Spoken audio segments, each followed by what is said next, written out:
I don't have a lot of time this week. I've been very busy, but I did want to get out another video before 2 weeks get away from me. And this time I just wanted to talk about a research tip I learned, and that's to always look up words you don't know. This is something I actually learned from one of my professors in college. He always told us not to use words we didn't know, and if you hear a word and you don't know it, look up the definition. And it's something that just always stuck with me. There were a few things he said that stuck with me, and that was one of them.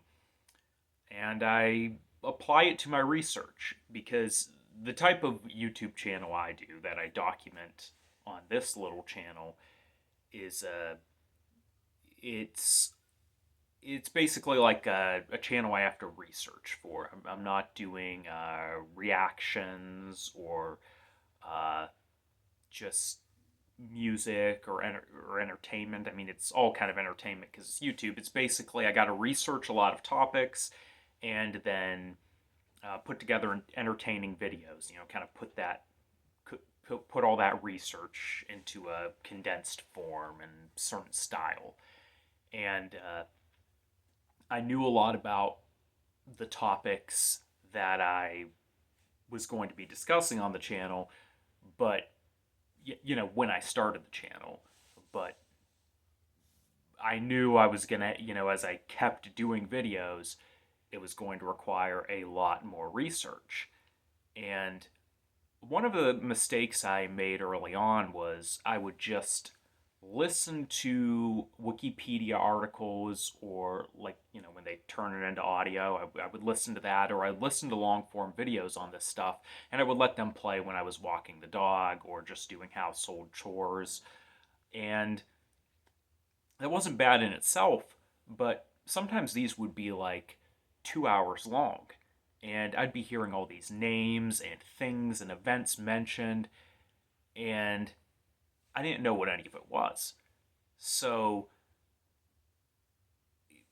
basically, I would kind of get the general gist of the article or video I was listening to, but there was so much going over my head and so much that was just like, I don't know, like going in and out of my ear. It's really strange because it, you realize when you pause and you replay a section of the audio, it's like, wow, I didn't even know what was being said there.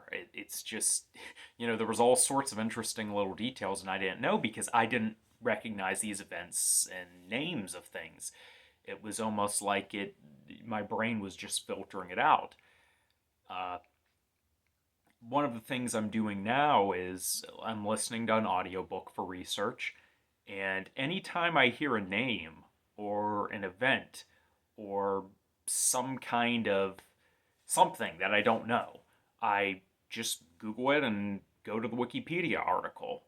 Uh, Sometimes I'll just go to YouTube and look up a video on it. And the key thing there is I look up a short video because with listening to this audiobook, I want to get through the audiobook. That's the whatever I'm reading about or listening to for that audiobook is the main focus. I want to learn what this other stuff is to put it into context and so I know what's being said in the audiobook, but I don't want to get boggled down in it. It's not like every time I hear someone's name, I'm going to be like, okay, I need to now read a full book on them. Sometimes if the person keeps getting brought up or if they just seem like they're really interesting from the short description, I'll make a note of it. Like, okay, come back to this because this is going to have a lot of value in itself and might even have a lot of crossover.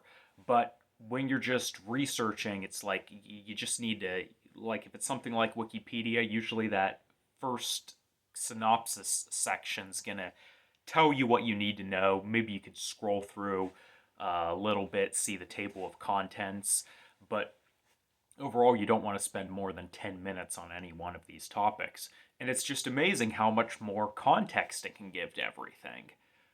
I do think a key is, though, not getting boggled down on these details. Like I said, it's not like you want to go read a book about every one of these little other topics you come across, but it is good to have that context there. But even this idea is something that I think you want to have a measured approach to it, because there's certain parts of this audiobook where there's sort of a bigger narrative to the section of the book, basically. And I'm not going to go and look up any names or things mentioned in this section, because it's sort of like I can take in what it's saying. It would actually be more detrimental to my learning to pause what I'm doing than to, even if I'm missing a few things, I can always come back to it. I'm sure I'll revisit the information at some point. Um, so it's good to have a measured approach to it, but it's just it's one of those things I had to learn as I was doing research. When I was doing my early research, I kind of wish I had done this, but I wouldn't be stopping as much as I'm doing now, because there was so much I didn't know that I just wouldn't be going anywhere. And I'll talk in other videos about things that uh, other tips for when you're approaching new information, and good ways to learn, from starting small and getting bigger to the recursive process. But those will be for other videos. Maybe I'll make this a series, research tips, but just wanted to share that. And I do want to do some more videos talking about politics and philosophy. I haven't done too many since the election, so I would like to get back to doing some more of those. But a lot of times when I'm, just sit down and want to do a quick one, it's like, man, I feel like I don't want to dive into those topics without thinking about what I want to say at least a little bit. So I thought this video was a good fill in for this week.